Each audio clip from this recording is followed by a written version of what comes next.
Hello students, मैं धनंजय पांडे सुभागी देवी intermediate college के इस ऑनलाइन पोर्टल पे आप लोगों का बहुत बहुत स्वागत करता हूं। आज हम लोग पढ़ेंगे कक्षा 8 का विज्ञान विषय का पार्ट 4 पढ़ेंगे। पार्ट 4 का कौन सा पार्ट है? चौथा वाला पार्ट है, यानी कि 3 वीडियो इसके पढ़ चुके हैं आपके यूट्यूब चैनल पे और ये चौथा वाला वीडियो है। ठीक है, है क्या चौथा पार्ट क्या है? पदार्थ, धातु और अधातु। तो पहले वीडियो में हमने धातु और अधातु क्या है, भौतिक गुणधर्म इसके क्या है, ये हमने देखा था। दूसरे वीडियो में हमने इसके रासायनिक गुणधर्म देखना शुरू किया था। रासायनिक गुणधर्म में हमने ऑक्सीजन के साथ इसकी क्रिया देखी थी।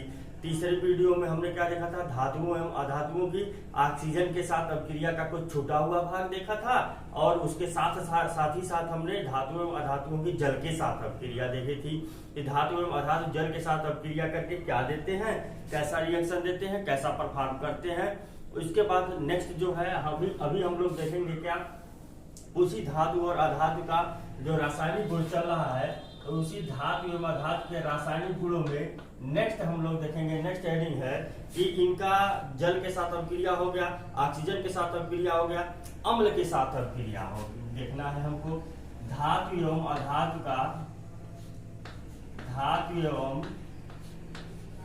अधातु, धातु एवं अधातु का अम्ल के साथ अपक्रिया देखना है हमको। अम्ल के साथ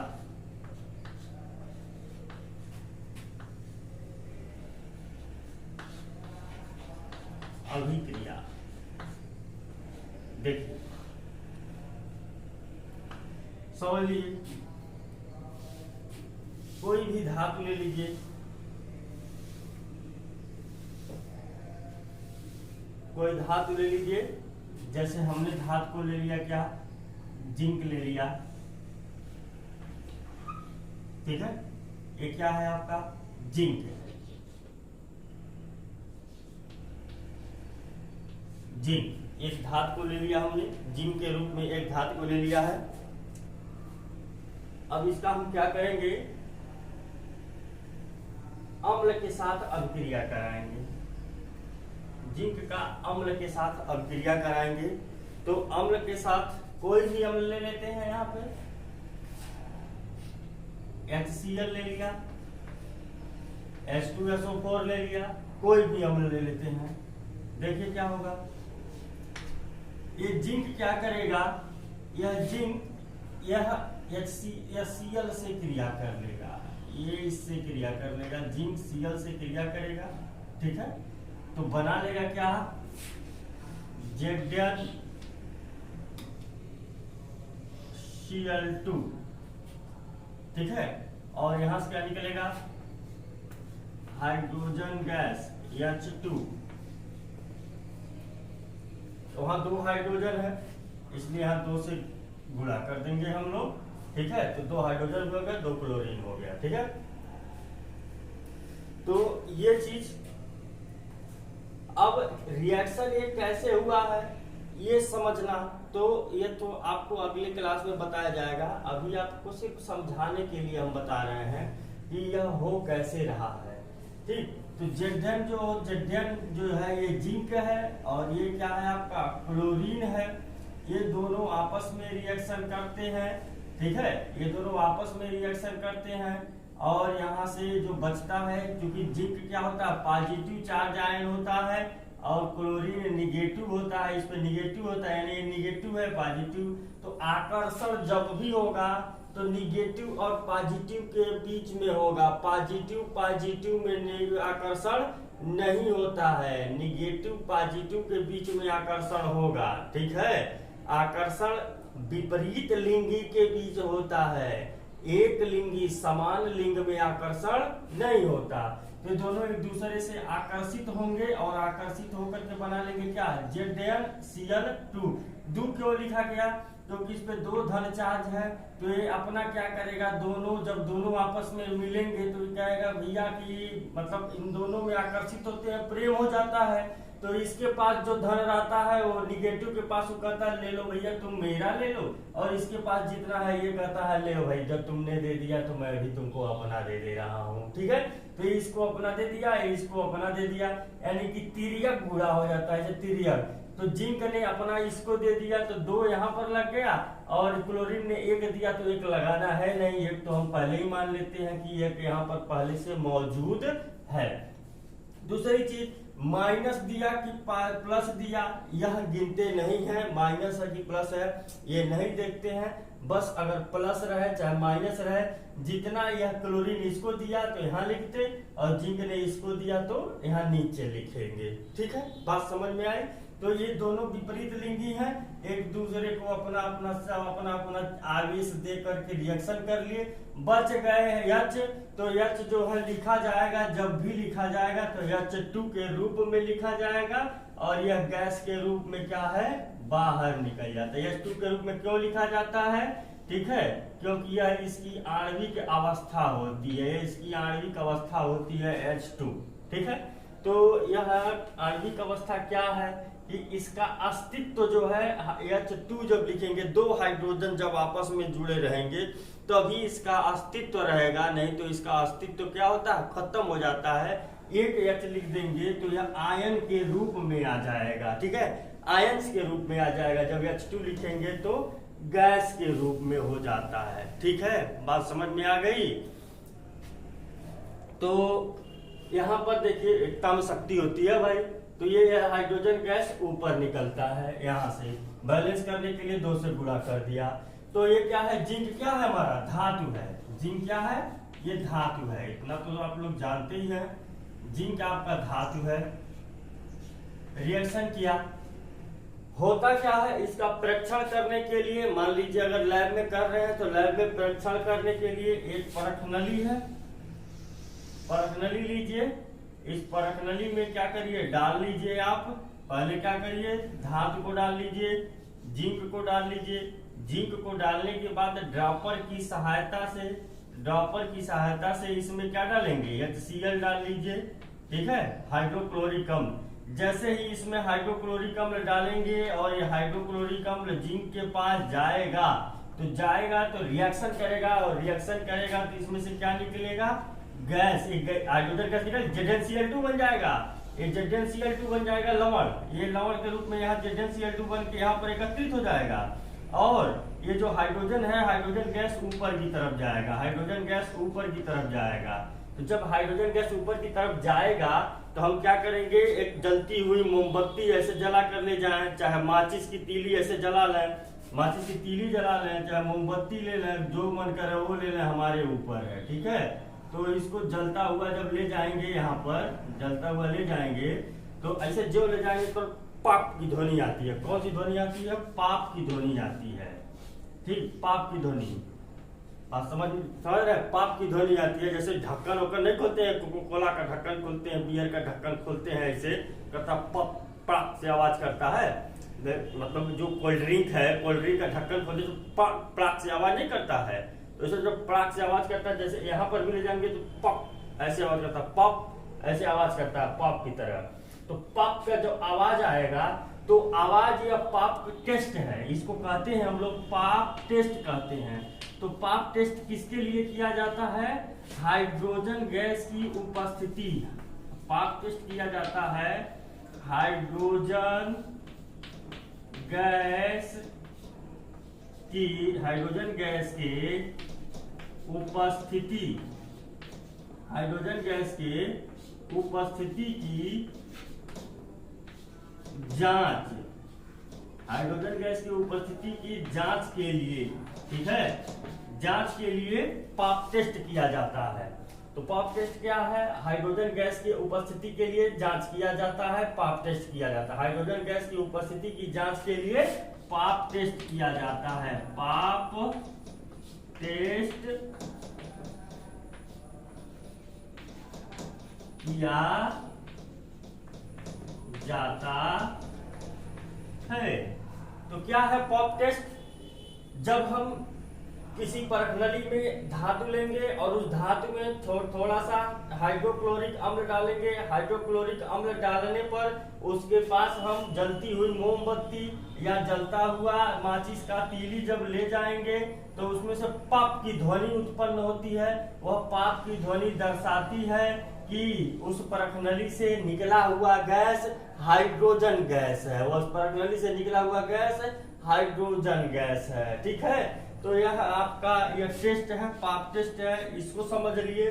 और यहाँ पर देख लिए कि धातु अम्ल से क्रिया आसानी से कर ली।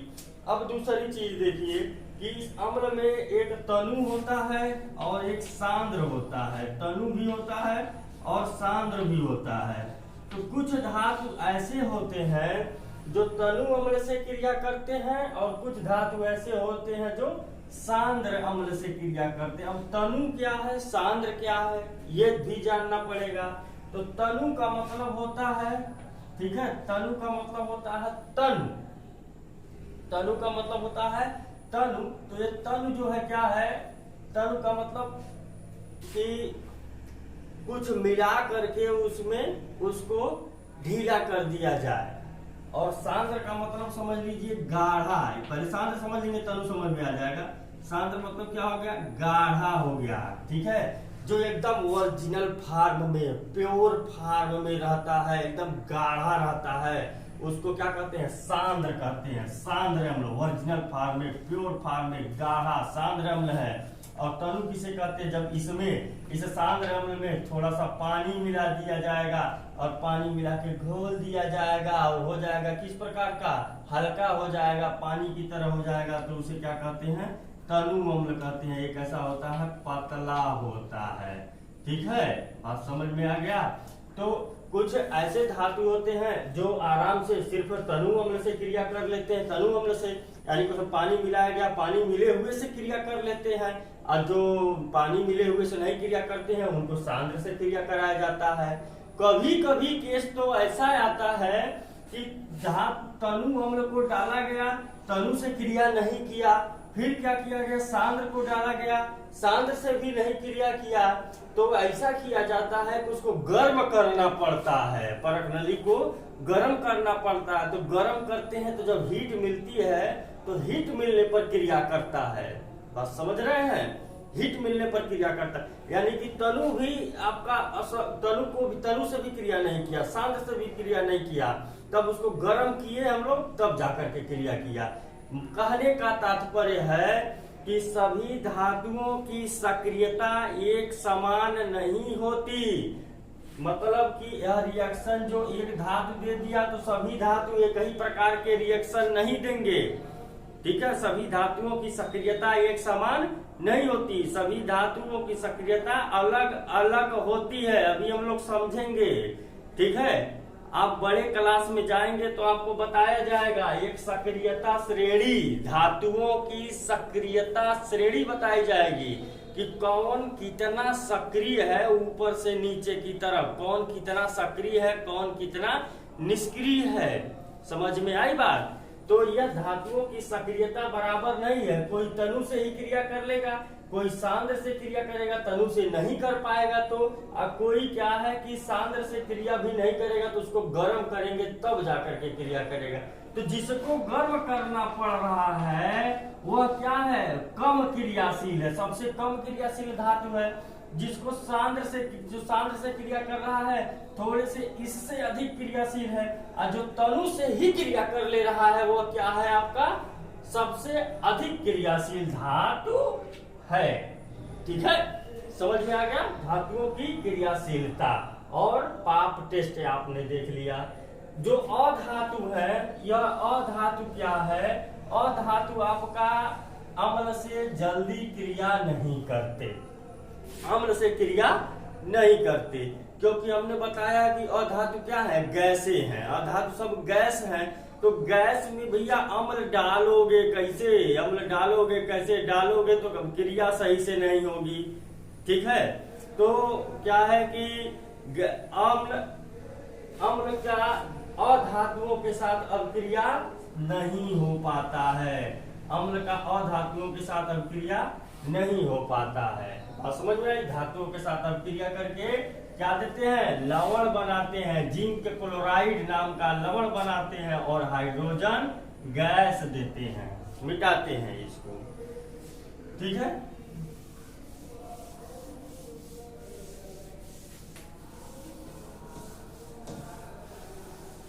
क्षार के साथ अभिक्रिया देख लीजिए, और धातुओं का अम्ल के साथ हो गया, यही मिटाकर लिख देते हैं क्षार के साथ अभिक्रिया। कि क्षार के साथ अभिक्रिया क्या होगा, वही चीज ले लेते हैं, हम बदलते नहीं है कि कंफ्यूज मत होइए आप। जिंक को ही ले लिए, ये क्या है हमारा जिंक, और जिंक क्या है हमारा धातु है, जिंक धातु को ले लिए।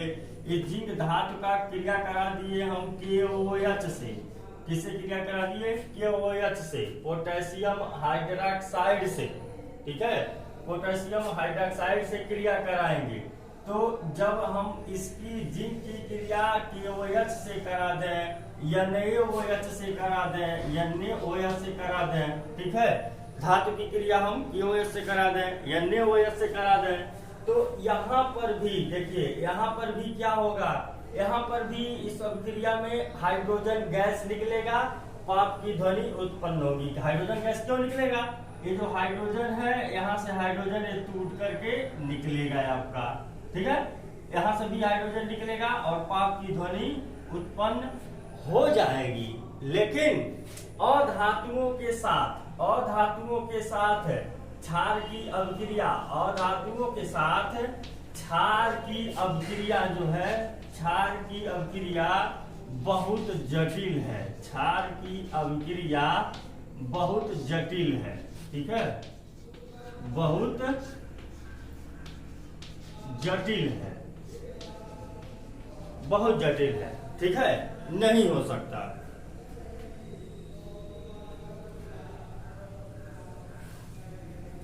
इसके प्रयोग के लिए आपके बुक में दे रखा है कि आप क्या कीजिए कि एक परख नली लीजिए और उस परख नली में क्या कीजिए, सोडियम हाइड्रोक्साइड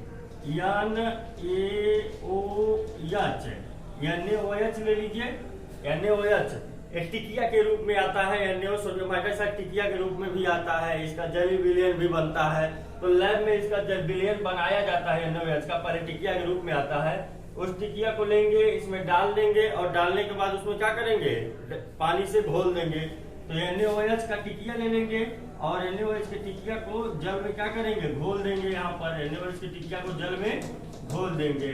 घोलने के बाद क्या करेंगे, एक एल्यूमिनियम की पन्नी, एल्यूमिनियम का तार नहीं, बहुत पतला पन्नी लेंगे और उस एल्यूमिनियम के पन्नी को क्या करेंगे, इसमें डालेंगे। एल्यूमिनियम की पन्नी होती है, एल्यूमिनियम की पन्नी, इसको क्या करेंगे, इसमें विलयन में ऐसे ले आकर के डुबोएंगे और वही डुबोते समय ही क्या करेंगे, जो ही डुबोएंगे तो इसमें से गैस निकलेगी। और जब गैस निकलेगी तो यहाँ पर वही काम फिर करेंगे, माचिस की तीली या जलता हुआ मोमबत्ती ले जाएंगे तो पाप की ध्वनि उत्पन्न होगी, जो सिद्ध करता है कि यहाँ से भी हाइड्रोजन गैस निकलता है। यहाँ पर जिंक लिखे थे, एल्यूमिनियम लिख लीजिए आप बस। ठीक है, यहाँ से भी पाप की ध्वनि उत्पन्न होगी, अर्थात हाइड्रोजन गैस निकल रहा है। लेकिन यह भी अभिक्रिया जटिल होती है, बहुत जटिल अभिक्रिया है। ठीक, परंतु क्षार के धातुओं के साथ अभिक्रिया नहीं कर पाते, धातुओं के साथ अभिक्रिया इनकी बहुत जटिल होती है। पाप टेस्ट क्या है यह हम आपको पहले ही बता चुके हैं। नेक्स्ट है आपका विस्थापन अभिक्रिया।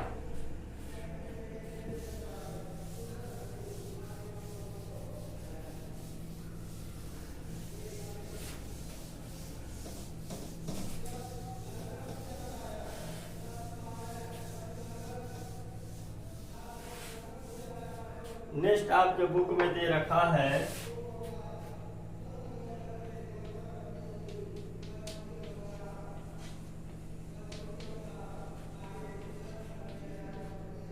विस्थापन अभिक्रिया।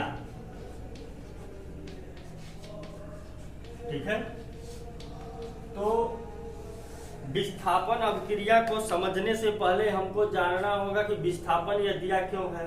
तो अभी हमने आपको बताया है, यह वीडियो देखिएगा अच्छे से और अच्छे से समझिएगा कि यह भी हमने बताया है कि कुछ जो धातु है, कुछ धातु क्या करते हैं, यह क्रिया कर लेते हैं तनु अम्ल से ही, यह तनु अम्ल से क्रिया कर लेते हैं। कुछ धातु जो होते हैं वह सांद्र अम्ल से क्रिया करते हैं, सांद्र अम्ल से क्रिया करते हैं। और कुछ धातु ऐसे होते हैं जो न तनु से क्रिया करते हैं न सांद्र से क्रिया करते हैं, उनको क्या करना पड़ता है, अम्ल डालने के बाद भी, तनु या फिर सांद्र डालने के बाद भी गर्म करना पड़ता है। ठीक है, इसमें तनु डालेंगे, तनु डालने के बाद प्लस गर्म करेंगे, या फिर इसमें क्या करेंगे, सांद्र डालेंगे, सांद्र डालेंगे प्लस इसको क्या करेंगे, गर्म करेंगे। ठीक है, तो देख रहे हैं आप कि कंडीशन कितने उत्पन्न हो जा रहे हैं, यहाँ पर कंडीशन कितने उत्पन्न हो जा रहे हैं कि धातु वही है, यहाँ पर धातु तनु अम्ल से ही अभिक्रिया करके नया उत्पाद दे रहा है।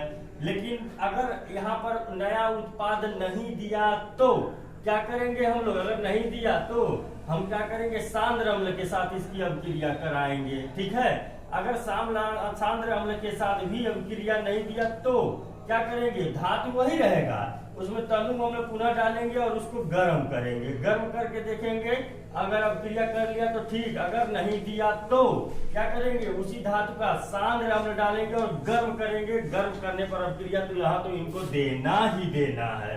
ठीक है, तो यह ऐसा क्यों हो रहा है, यानी कि जो धातु सिर्फ तनु से अभिक्रिया कर ले रहा है वह क्या है, सबसे अधिक सक्रिय है। ये क्या है, सबसे अधिक सक्रिय है, अधिक सक्रिय धातु है। और जो धातु क्या है, सांद्र से कम क्रिया कर रहा है, ये इससे कम है, और जो ये इससे कम का क्या है, तनु को गर्म करने पर वो उससे क्या है, कम सक्रिय है, और जो सांद्र को गर्म करने पर क्रिया कर रहा है वो उससे कम सक्रिय है। ठीक है, तो देखिए ऐसे सक्रियता क्या है, घटती जा रही है। देखिए ऊपर सबसे अधिक सक्रिय, नीचे ऐसे सक्रियता क्या है, घटती जा रही है, यानी कि सभी धातुएं एक समान सक्रिय नहीं है। ठीक है, यानी कि सभी धातुएं एक ही तरह की धातु तो है लेकिन एक ही तरह की क्रिया नहीं करेगा। तो हमारा जो यह विस्थापन की अभिक्रिया है इसी तथ्य पर आधारित है, इस तथ्य को समझ लीजिएगा तो ही विस्थापन की अभिक्रिया समझ में आएगी। हम कल आपको 2-4 जो मुख्य जो आपके तत्व हैं उन तत्वों का हम क्रियाशीलता दिखा देंगे कि कौन कितना अधिक क्रियाशील है, कौन कितना कम क्रियाशील है। ठीक, उसके बाद हम लोग समझेंगे विस्थापन अभिक्रिया। तो है क्या, थोड़ा सा समझ लीजिए, कल हमको डिटेल में इसको तो हम लोग इसको समझेंगे कि जो अधिक क्रियाशील धातुएं होती हैं वह कम क्रियाशील धातुओं को उनके लवण से विस्थापित कर देती हैं। ठीक है, जो अधिक क्रियाशील धातुएं होती हैं वह उनके कम क्रियाशील धातुओं को उनके लवण से विस्थापित कर देती हैं। एक्सप्लेनेशन हम लोग देखेंगे कल इसका कि कैसे करती हैं, क्यों करती हैं, चीजें हम लोग कल समझेंगे। इस वीडियो में कहीं कोई दिक्कत हो तो आप लोग पूछ लीजिएगा व्हाट्सएप ग्रुप में। Thanks for watching.